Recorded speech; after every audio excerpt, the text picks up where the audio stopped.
جائے نماز جو آج کل مارکیٹ میں ملتے ہیں، ان جائے نماز پر گنبد خضرا یا کعبہ معظمہ کی فوٹو یا اس کا نقش ہوتا ہے، تو اس پر نماز پڑھنے کے لیے کیا حکم ہوگا؟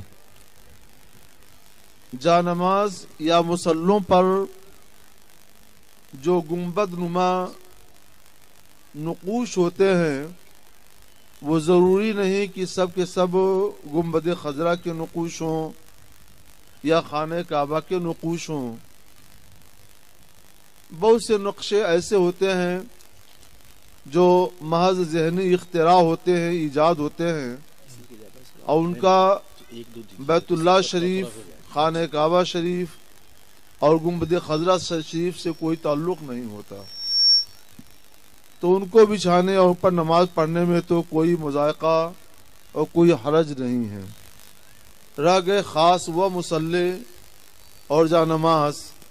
جن پہ واقعی بیت اللہ شریف کا، خانہ کعبہ شریف کا نقشہ ہو یا گنبد خضرا شریف کا نقشہ ہو،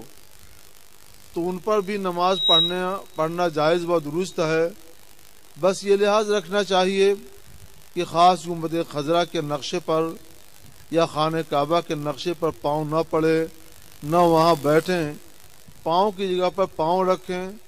اور ان جگہوں پر اپنی پیشانی رکھیں، تو اس میں کوئی حرج نہیں ہے۔